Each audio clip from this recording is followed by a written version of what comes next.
to get started here. There we go. All right, can you all hear me? Yeah. Yeah. And I'm assuming you're seeing on your screen a PowerPoint that says SAMS and then changing practice. Are we all seeing the same thing? Yes. Yeah. Okay. So first, thanks for joining me this morning. The purpose today is to give you an overview of what the SAM process is, so it's clear for you what you're getting into if in fact you decide to do this. SAMS is a professional development process that you do voluntarily, but if you agree to do it at the start, you have to stick with us for a year, and so we always make sure you understand what you're getting into before you start. SAMS is designed to help you be a better leader. It doesn't say you're a bad leader to do SAMS to be better, but instead you're a good leader who just wants to be better. And so the idea in SAMS is to help you focus on your time so you can have that time be more effective in improving adult performance. Now you might have noticed I said adult performance. SAMS asks the principal to look at their work like a classroom teacher looks at his or her work. A classroom teacher is asked to move every student in their class forward in one way or another academically. SAMS asks you as a principal to look at your staff like your classroom. These are the people that you need to move forward if you want to move student achievement forward. That makes sense to you guys? Yes, it does. Yeah. What's kind of interesting about this is that really that was never the idea of a principal or the principal's job until about the mid-1980s. I was a principal for 10 years and then a superintendent for 10 years. And then the Wallace Foundation invited me to work on creating something that would help principals be able to better focus on working with classroom teachers. And so my wife and I created the SAM process. It was tested in Louisville, Kentucky for 3 years at a group of test schools. That was in 2005. The results were so promising, the Wallace Foundation then asked us to test it in 155 schools in 7 states so we could see if it worked everywhere. And what we found is that it did. So we're now the National SAM Innovation Project. We're a nonprofit. We have some non-negotiables. The first is we only work with people who want to do this. It can never be assigned by a school district. Instead, we work with principals who say they wish to do this and they want to do it as a professional development process. Your school district, in saying that you can do this, is saying that they will not use it in any way to evaluate you. Instead, it's just a daily professional development process with a unique set of tools you use. We're in 22 states, just over 700 schools. Iowa and Missouri are the first places we've gone to a statewide implementation. In Iowa, they license the person who is the SAM, just like you license a teacher or a principal. So a secretary who works as a SAM in Iowa is licensed. In Missouri, the state has a 3-year plan to offer SAMs first to priority and focus schools and then to all new principals in the state each year. We have 3 independent evaluations, external evaluations, that prove that this process works. We can guarantee you that if you do this, you're going to see a change in your practice that's quite positive.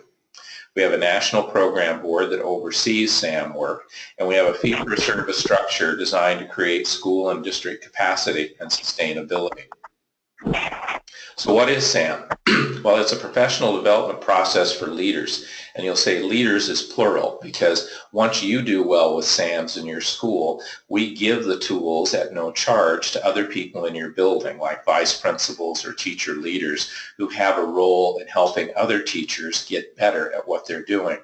A SAM is a person that you ask to meet with you once a day to talk with you about your work. That person could be a secretary, it could be a vice principal, it could be 2 people. What these people do is they're trained by us to ask you questions about your work, to push your thinking so you're more effective in how you work with the teachers in your building.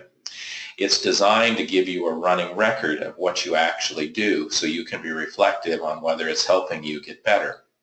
It relies on reflective practice, and so you wouldn't want to do this if you didn't want to get asked questions, because the SAM, your secretary, a vice principal, a counselor, whoever you select, somebody that you trust, They're going to ask you questions about all of your work.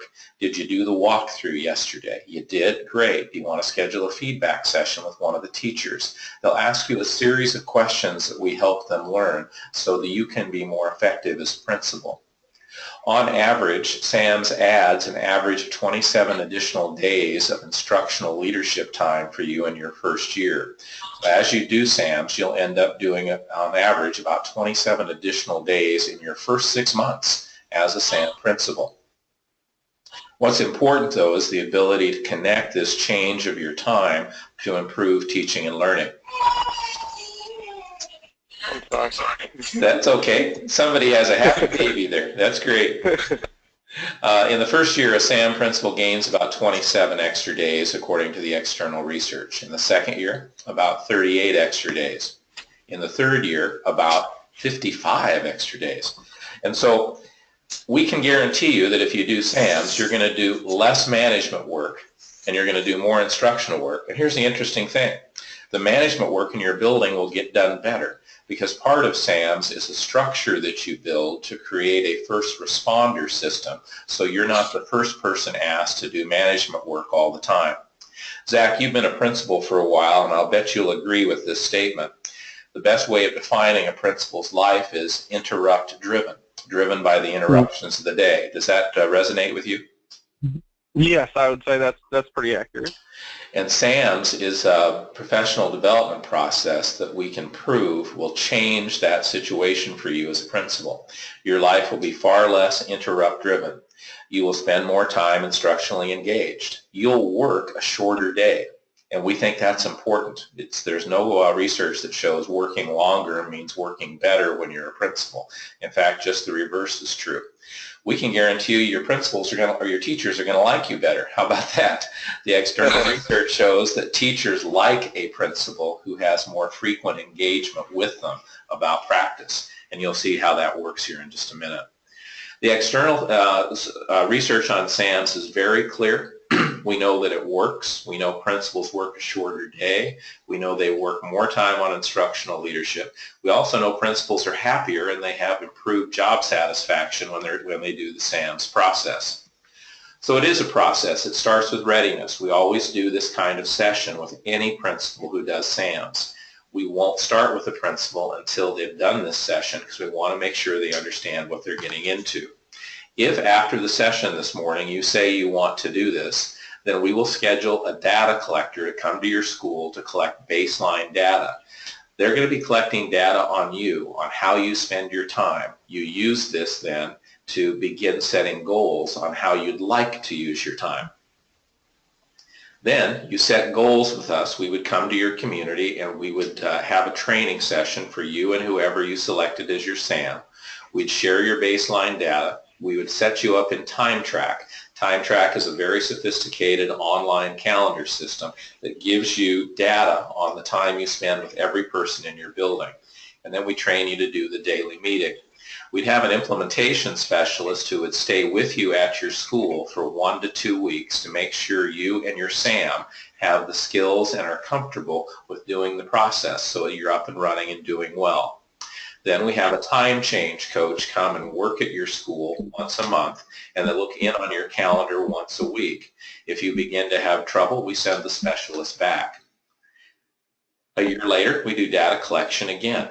We also bring you to a national conference along with your SAM at the end of January in Fort Lauderdale so you can work with other SAM principals from around the country and be treated like the important people you are. We make sure when you come to a SAM conference that you feel like you work for Apple Computer, not a school district. And I'm serious about that. When my wife and I created SAMS, we really wanted to make sure that we honor the role of the school leader. And again, we don't think there's just one leader, but the principal has the primary leadership role. And so we wanted to be sure that we put the principal in a position where they're both honored, respected, and supported in a way that they can be more successful. What changes when you do SAMS? Well, the biggest change for you as a principal is you'll do a lesson plan again. You remember when you were a teacher and you did a lesson plan, you planned out what you intended to do for the next day and for the next week. A SAM principal does the same thing using TimeTrack, this sophisticated calendar system. You plan out what you'd like to do the day before or the week before, and then each day you sit down and talk with your SAM about what happened the day before. What did you do? What follow-up do you need? What kept you from doing the things you wanted to do?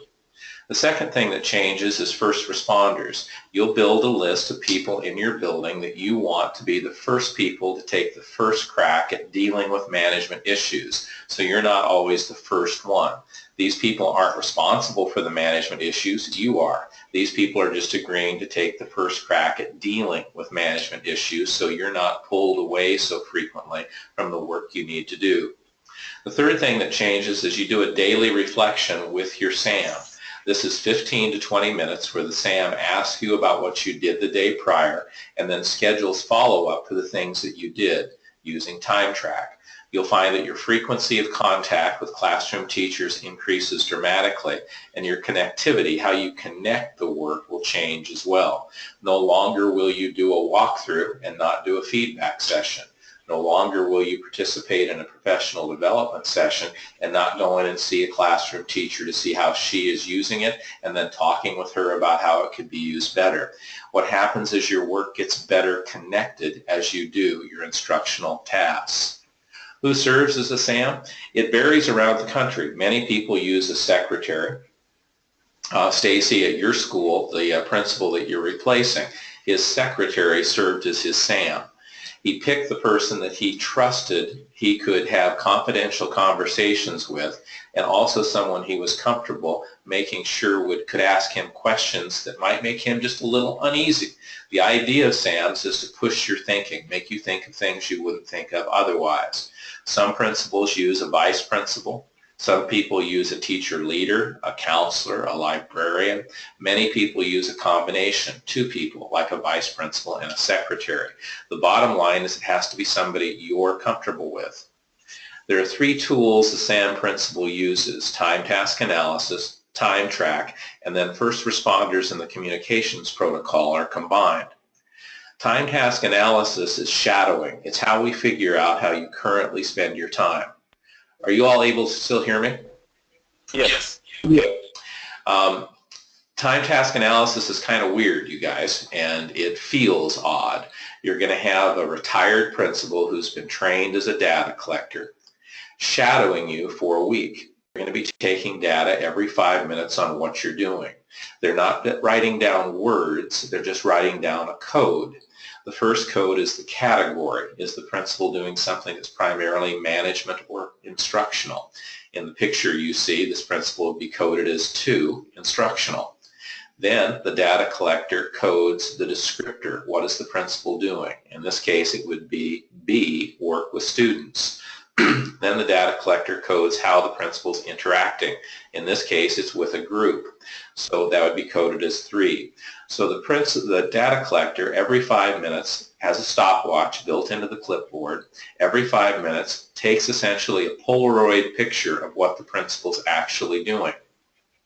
This data collector, almost always a retired principal or a district administrator, is bound by an ethics agreement that's enforceable by law that they can never talk about what they saw or what they read or what they experienced at the school, only what they code. So it's not a qualitative assessment. It isn't, are you doing well or are you doing poorly? Instead, it's a quantitative assessment. How much of instructional work are you doing, and what instructional work are you doing? What management work is taking your time, and what specifically is it? How do you interact with people? This data collector will look over your shoulder when you're typing on your computer. At the 5-minute mark, she'll stand up, come look over your shoulder, see if it's instructional or management, see what descriptor would fit, and then she'll sit down and code it.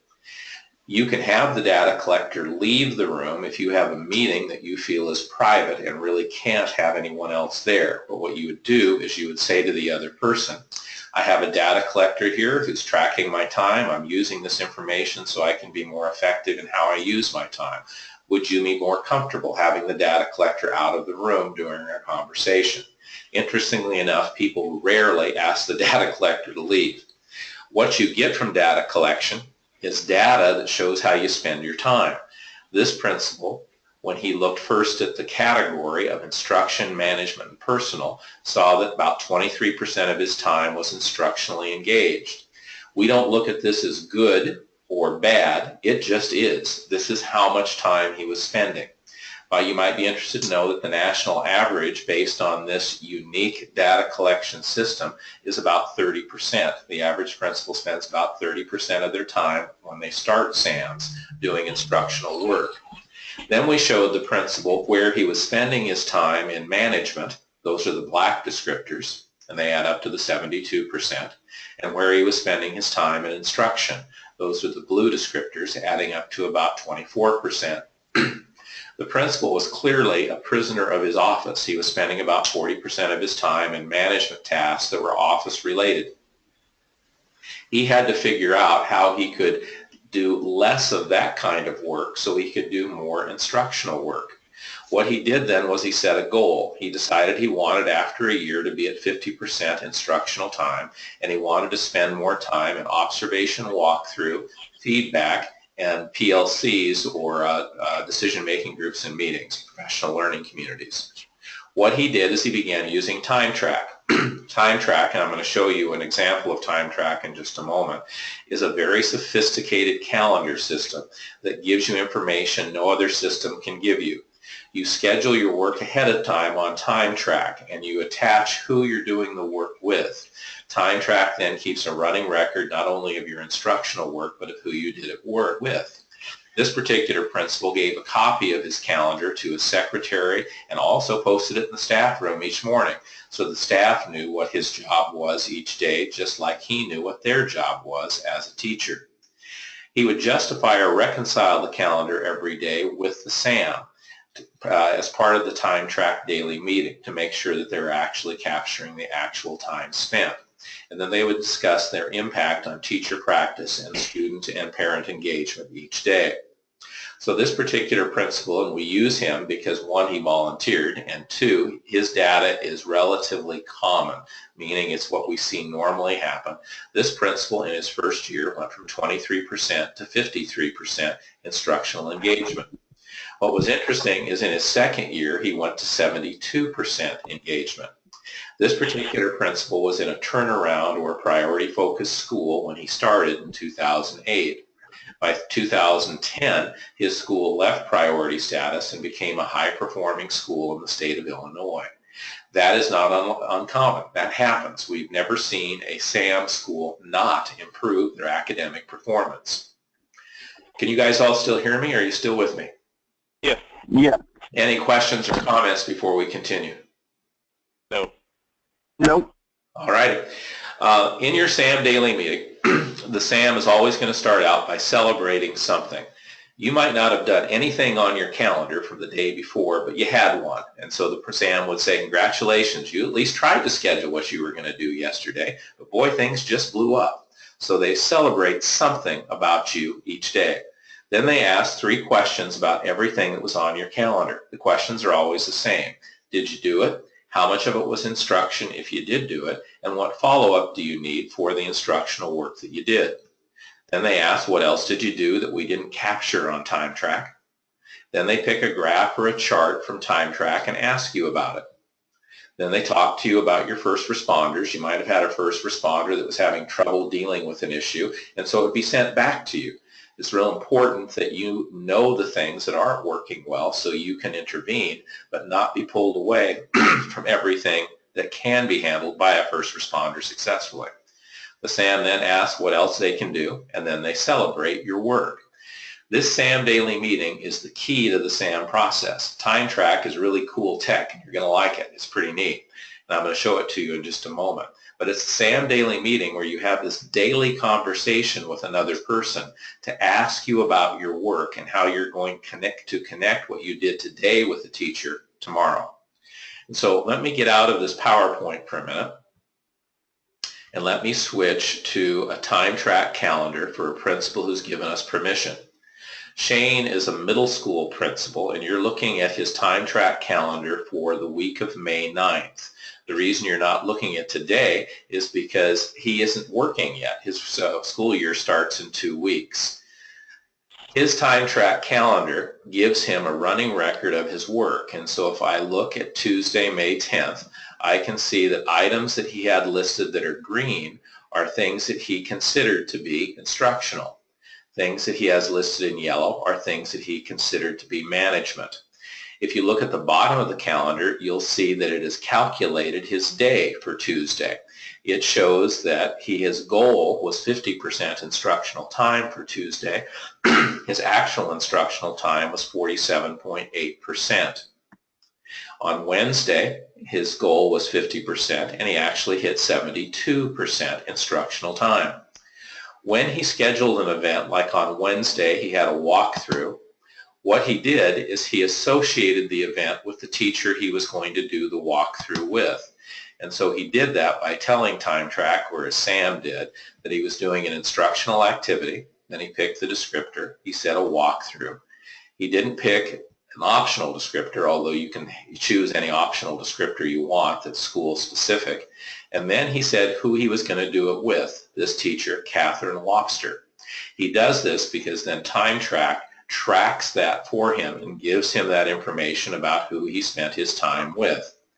And so if I go to his dashboard on the left-hand side, if we can get the computer to wake up here, I'm going to have to reset it so we look at his data from last school year since he hasn't started his new school year yet. And we will now look at his data for last school year. This is a running record of his time he spent last school year. That black line that goes across the big graph, that's his baseline. That's showing his actual, when he was shadowed, how much time he was spending instructionally. So it was 25%. The blue line was his goal line for last school year, which was his second year doing SAMs. His first school year, his goal for the first month was about 2% over his baseline. In his second year, you can see his goal line was much more optimistic because he had been doing it for a year and he figured he could hit about 60% for the year. The green bars are showing his actual instructional time that's been reconciled for each month. So you can see at the pie chart that this principal spent 63% of his school year doing instructional work compared to 25% when he was originally shadowed. But what did he do? If I look at the chart next to this in the center at the bottom and I expand it out, it's going to tell me what he actually did instructionally for the entire year. You can see his biggest investment in instructional time was in PLCs, decision-making groups and meetings. He spent 296 hours doing that work, or 21% of his year. If I click this bar, it will tell me specifically who he did the work with, and will also tell me when. Let me give you an example here. This bar is showing his non-directive feedback to classroom teachers. If I click the bar, it then breaks it out showing who he had non-directive feedback conversations with, and importantly, who he didn't. These charts are designed to give you and the SAM a point of conversation. In every daily meeting, your SAM would pull out one of these charts and ask you a question.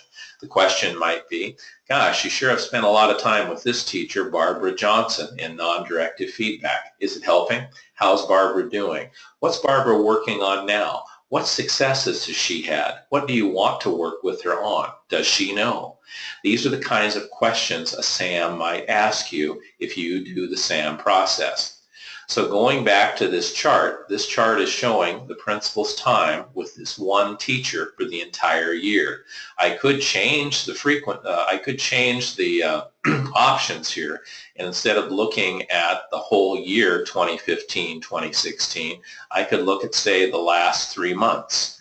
And so if I click here, it's going to change it and show me what this principal did in May and June and July with this one teacher. So this was time he spent with her in May. I'm going to stop for just a second and see if you have any questions about what you're seeing. No, I don't think so. Oh, I don't. Nope.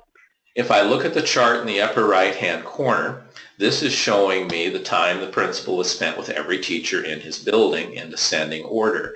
So again, this is an example of a chart a principal might get asked about by the SAM. The SAM might say, gosh, you've spent quite a bit of time with Alice Fulsang. You spent 85 hours with her. Let's take a look and see what you've done.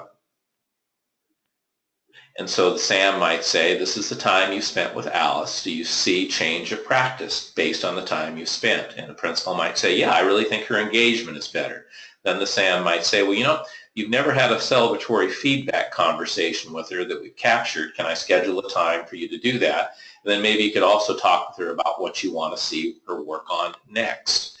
These charts and data sets are designed to give you a mathematical record of the actual time you spend with a person. You could also pick, instead, you could look at a group of people. And so you could come down to this chart at the bottom, and this is going to show the time you spent with a group. And so let's say your legacy group are the teachers in the 4th grade. You could see, well, what have you actually done with these people as a group? In this case, you went to their PLC meetings. You went 6 hours in PLCs. If I click here, it will tell me when you did that. So you spent a little bit of time in that PLC each month except for February. So it gives you a way of being thoughtful about whether or not what you're doing is really changing practice in a good way. This is showing a mathematical picture. It also shows a narrative picture. Let me show you how that works. If I go back to that event that was a walkthrough that this particular principal was doing with this particular teacher, Mrs. Wobster, the principal can go to Note Track and go ahead and add a note or a narrative that will be associated with this teacher so that you can then pull a running record of your work with an individual teacher. Time Track is very sophisticated. It works on any desktop computer. It also works on any mobile device. There's an app for that, and so you would download the app on an iPhone or on an Android, and you would have your SAM calendar on your phone or on your iPad. When you are in a classroom observing a teacher, you could go out into the hall, you would click your Time Track button on your phone, you'd click the event, and then you can click the microphone button, and you could record the note right here. That would then allow you to retrieve the note in written form and then from the archive and be able to use it. Let me show you how that works. I'm going to go to a training calendar because I can't show you his notes because they're in a protected area of Time Track. So we'll go to Sample Elementary School, and this is a training calendar. These notes aren't real. I'm going to go up to the Note Track icon at the top of the page, and I'm going to click. I am going to say I want all the notes for a teacher from 2013 to the present date, and I'm going to pick a teacher at random, Curtis Baxter. And then I click to get notes. This now pulls up all the notes from when I first started working with Curtis way back in April 21st of 2014 and shows me all my notes to the current date, yesterday, or Monday, August 15th of 2016. This can be of value to you as a principal because, one, it gives you a running record in a narrative form of your work with someone. You can actually change it to a Word document by clicking the icon up at the top. You can print the notes. You could email the notes to a vice principal or back to the teacher saying these are the things that we discussed and you were going to work on. This is here to help you be more effective in your work with classroom teachers. So when a principal is doing SAMs, the secretary can click one button. It's called auto select. So if I go to the current day, I can click auto select and it will tell me when the principal is available. The principal also has what we call first responders. First responders are the people in this training calendar who have agreed to do things for the principal so they're not pulled away on management tasks. The implementation specialist helps you as a SAM principal develop your first responder list. They do that by helping you train these people so these people do it the way you want it done, not necessarily the way they would want to do it. Why is that important? You're not going to let somebody do work for you if they're not going to do it the way you need it done. So that's an important piece. So if I click this person's first responder list, this is his real first responder list, Shane Christensen, a middle school principal, you can see that he has a first, second, and third responder for a wide variety of tasks. Let me show you his complete list here. He shares this with his school community. He doesn't say that he's unavailable to help in any of these issues, but if somebody came to him about, say, a truancy issue, he would say, gosh, I bet you forgot that John is the first responder for truancy. Would you talk with John first, and if we still have an issue, would you see my Sam and schedule time with me? It's not, one of the, probably the cardinal rule in educational leadership is the same as any leadership. You can never make somebody feel unimportant. And so you develop a structure where you help your school community learn to use you in a slightly different way. There's a real distinction here, though, because you can't be unavailable. You have to be available to people. But the idea is to be available to do more instructional work and have a structure where you're able to do the management work by managing the management so you can do more instructional work. This requires you to kind of think through what you train people to do and use you for. If you as a principal are walking through your building and a teacher comes up and says, would you please use your magic key to open the supply room so I can get some more copy paper, you might be planning on going to do an observation, but you want to please that person. You want to help that person. In SAMS, we ask you to think through your unintended consequences of always doing management work first. So you might want to say to that person instead, oh, I bet you forgot that Eloise Larson at the office is the first responder for supplies. Would you see Eloise? I know she's going to help you. And by the way, when you see her, would you schedule some time with her on my calendar so I can talk with you about that great lesson I saw this morning? We call that pivoting. You begin to help people see how to use you differently. Somebody says to you, I just need a moment of your time. Well, you know that's not true. It's going to be a lot more than a moment. So instead of just giving your time then, you could say, you know what, you're more important than a moment of my time. Would you see my Sam and schedule some time? Now, you got to be careful you're not unavailable, though. So many SAM principals will make their calendar available so people can see when they aren't scheduled so they can easily get in to see them. Some people create open office hour times where people can just drop in. As a SAM principal, as you begin increasing your time, you're asking your school to change its culture a bit, to think about how they can use you differently. We do train staff in a communications protocol, the people in the front office. So if a parent calls up and says, I need to talk to that principal, Zach, right now, you get him here. I'm an important person in Kansas City. I know the mayor. I know the new superintendent. The SAM would respond first by validating the caller. Gosh, it sounds like you're pretty upset, and I know the principal's going to be concerned. Is your child okay? Well, yeah, my child's okay, but he had a problem on the bus, and I want to talk to that principal. You go get him. The SAM would say, and I know the principal would like to talk with you too. The SAM would then click on the calendar to see when you were available. Then they would say, I could get you in to see the principal at 3:30, but he wouldn't want you to wait. The first responder is the vice principal. Would you be willing to talk with the vice principal to get this started? Oh, you don't like the vice principal. I know the principal's going to be sorry to hear that. How about the counselor? Everybody likes Joanne. How about you let the counselor talk with you for just a minute to get this started? And I'll save that 3:30 appointment just in case we need it, because the principal really wouldn't want you to wait. Does that work all the time? Of course not, but it works about 80% of the time because it's based on sound psychology. You're validating the caller. You're saying that you care. You're invoking the principal's name so the caller knows that you have access, and you're also providing them options that they can choose to use. So the first responder system and the communications protocol helps you begin to change the culture in your school so you are not ignoring what people need or want, but you're making sure you can focus on the things that are most important. And in fact, the most important thing you can do in a school is to build the human capacity in that building to move student achievement forward. We also offer professional development. As part of your SAM work, you will receive the Marshall Memo. The Marshall Memo is a compilation every week of all of the current research and information about teaching and learning and leadership. In your SAM daily meeting, you'll do PD every day because you will talk and reflect about your work. You'll have a weekly coaching feedback session where the coach will send you an email and asking you questions about what they're seeing on your time track. The coach will come once a month. We have online resources you use. We do optional regional PDs. And by optional, I mean you don't have to come, but it's there if you like. We also have the optional National SAM Conference, although it's built into your service agreement for you to attend. Everything is covered except airfare.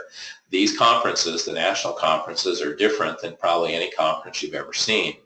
We bring to these conferences the guiding lights in 3 different areas: educational leadership and education, business leadership, and social psychology.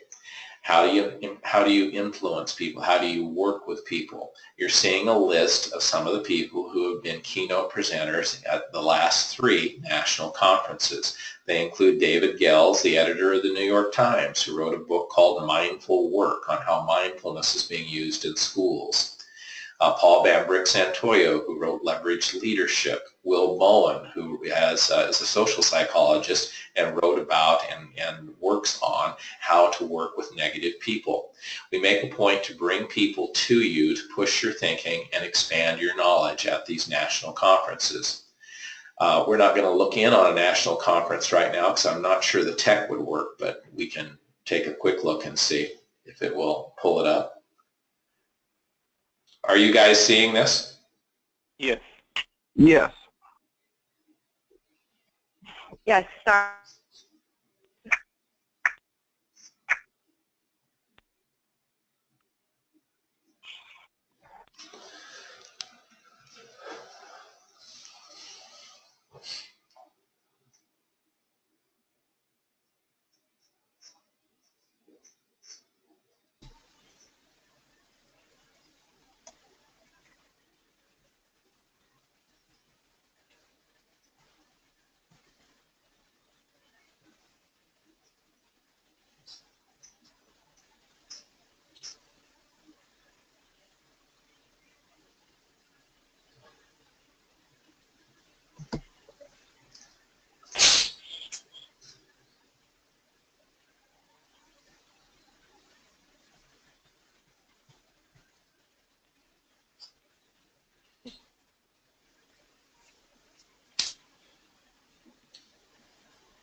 The conferences really are fun, and as I said, they're somewhat unique. Additionally, on the website, there are a lot of resources. If you go to samsconnect.com, that's the website, and you go to SAM Media, you can go down to conference workshops and materials, and you'll find an HD video. Let me go to the last conference. Here we are, National Conference. 9th annual was in Tucson. The 10th one will be in Fort Lauderdale. You'll find the general session speakers, and then you'll also see HD video of the session, and in some cases handouts and other materials. And many principals use these in professional development sessions.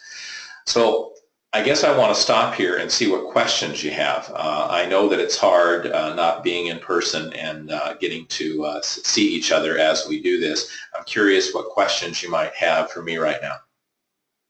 Well, I mean, this is Stacy. I have one. As it relates to me being, I'm a first-year principal. I've been in my district 8 years as an assistant principal.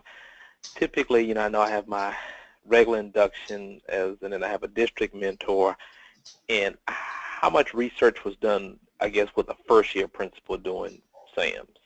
It's kind of interesting. We found that first-year principals have the easiest row to hoe, I guess, in terms of doing SAMs. And the reason for that is everybody expects things to be a little different anyway. In your school, they're already used to SAMs. They know they had a principal who was using it, and so that won't be a surprise to them. You may want to set your instructional goal a little lower in your first year. Instead of, so for example, if you were shadowed and you were showing that you were spending 20%, instead of saying you want to be at 50% at the end of the year, you might want to say you want to be at 35, because relationships are critical. But most of your instructional work ends up being tied to those relationships, and so it isn't that you can't do a significant amount of instructional work your first year. You can, but what the research has shown is it's actually easier for a first-year principal when they're starting SAMs than it is for others. The bottom line is the research also shows that anybody, regardless of how many years they've done this, or regardless of things like school, wealth, or poverty, we see the same result. A principal can do this if you're comfortable with the idea of every day talking about your work with someone else. If you're comfortable with the idea of having a schedule so you know what you're planning on doing. You're not locked into that schedule, just like a teacher isn't locked into a lesson plan. You want that teacher to take advantage of that teachable moment. But the cardinal rule here is that if you're comfortable with the idea of being asked about your work, then SAMs works really well and very easily for people. But it's different for some people. You got to be careful on that. The other thing I think it's kind of critical to think about in SAMs is that it's not just you changing, it's your school. You're asking your school to see you differently. What we do know is that we have yet to have a staff that didn't like doing SAMs. And we think that's simply because the principal has to engage in much more meaningful conversation. You can't simply do an evaluation and say, here's 2 things I like and 1 thing I want you to work on. Because your SAM's going to say, well, have you been in there to see if she's working on it? What support have you given her? Did you go to that PD with her? Oh, you didn't? Do you know if that helped? Shall I schedule a time for you to sit down and talk with her? I think the reason teachers like SAMs so much is the principal is doing just what the principal's always telling people to do. We always tell teachers, use your instructional data to make good instructional decisions. Well, here you're using your time data to make good decisions instructionally and how you work with staff. Other questions you have for me before we finish up today?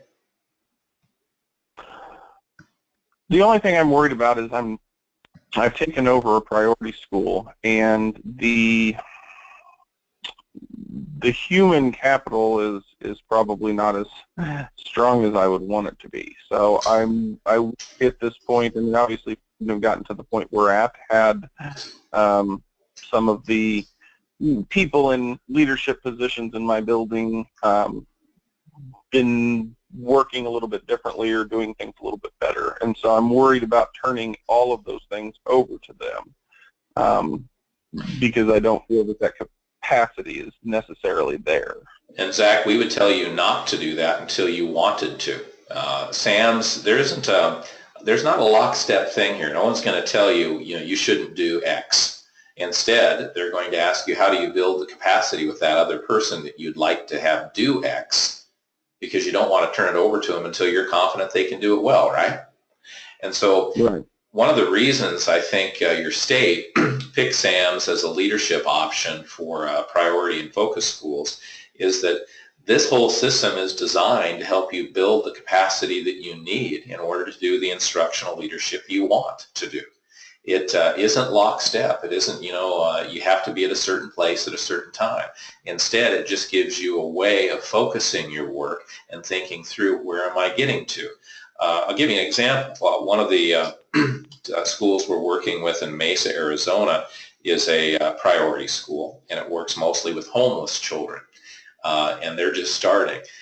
That principal's time track calendar for next week has very little instruction in it. Instead, he has a lot of management work he's doing as he works with some of the people on his staff to build the capacity so they do things right. But it gives him a way of tracking whether or not he's done the kind of work necessary to build the capacity in the day custodian, in the vice principal, in a counselor, in the front office staff to do the kind of work necessary to move forward. Really, the job as a principal is a capacity builder, isn't it? Your job is to build the structures and the capacity for a team or a school or the adults in a building to do well. And SAMS is structured to give you a way of tracking your progress in doing that. One of the reasons I think most people, it's hard to find anybody who doesn't enjoy doing SAMS. But I think one of the reasons people like it so much is it does give them that sense of accomplishment. They can see their progress. But the bottom line is you shouldn't do this if you don't want to have to track your time or you don't want to have to sit and talk with someone. We had one principal in Chicago. When he started SAMS, his first month, all he did was work with his SAM. I mean, that's all he had on his time track calendar. He didn't track anything else. He was just tracking the time. He worked with his SAM to build the capacity for them to be able to do this work together. That principal did extremely well. The other thing I tell you is SAM is not a silver bullet. Even though we've never had a school that failed at SAMS. Never have. And I think the reason for that is that, one, we do this readiness work, and the other reason people don't fail is that we keep sending people in to help until you're successful. But I think one of the reasons that happens is the success for us is just to be a little bit better tomorrow than you are today. And you're not competing with anybody else. You're just working on your own work. So that's what SAMs are. Anybody else have a question or comment before we finish up? Yeah, I have a question. When and how is the SAM trained? The training for the SAM starts when after your data is collected. I would come to your school community. We would have an all-day training session for you and your SAM, and the implementation specialist would be there with me. I would train you and your SAM how to use time track. You would set your goals. You'd look at your baseline data. You'd practice a daily meeting, and you'd set up a first responder structure. Then the implementation specialist stays at your school from anywhere from 1 to 3 weeks to work with you and your SAM to build those skills. You, as a principal, would also be working with your SAM to build those skills during the daily meeting and after, because you need to help make sure the SAM is doing the things that are going to be helpful for you. Then we transfer it to a coach who comes in, looks at your calendar weekly, calls the SAM, gives suggestions and ideas, and then comes to your school once a month. And so the PD for the SAM starts in the very beginning and then is supported throughout. In fact, to be honest with you, the implementation specialist and the coach work more with the SAM than they will with you as the principal, because they're the one who's going to be working with you every day. Okay. And you mentioned that some people choose 2 SAMs. What's the advantage of that as opposed to choosing 1? Lots of people will have 2 SAMs. For example, when we looked at Zach here a minute ago, or excuse me, Shane, the principal, he has 2 SAMs, his secretary and his vice principal, a guy named Zach. We provide for a school additional time track calendars for anybody else the principal wants to have track their time. And so if I go back to his data set here and we look at the principal's instructional time, and we'll look at the principal's instructional time with every person is building, you can see this principal spent more time with Zach, the vice principal, than anybody else, and that's pretty common. But here's what's really cool. This principal decided that he wanted Zach to begin tracking Zach's time with teachers as well. And so now on the chart you can see that it's melded together. Zach's time that he spent with different teachers in the building, that's in blue, along with the time that the principal has spent with teachers. So the advantage of having more than one person on your team is twofold. First, you have 2 people to ask you questions. 2, if you have an instructional person there, like the vice principal or an instructional coach, you can have conversations about how the 2 of you together can work with teachers. And 3, it's hard to ever not have a daily meeting when there are 2 people who come and say, it's time for our daily meeting. Any other questions? Yeah, just one more. This Stacy from South Carolina. How many schools you're in South Carolina? There is just one school in South Carolina. We only go to places that we're invited, and so we never advertise. Now, your superintendent in your district has expressed a lot of interest in SAMs, and so we did do a presentation for her and the principal supervisors back in June. And I know they're looking at how they can expand SAMs within your individual district.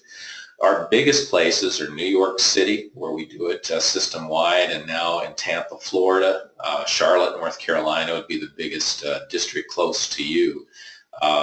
Some districts like Tampa, Florida, the 8th largest district in the country, they do SAMs in every school and every principal supervisor. But one of the things we've been careful about is we never allow a district to require that a principal do SAMs. And secondly, we never advertise. We don't go and say, hey, do you want to do SAMs? Instead, we wait till the school or the district invite us. Okay. Anybody else? Nope, I don't think so. Nope. All righty. So if I am correct, let me see if I can get this tech to work. Here we go.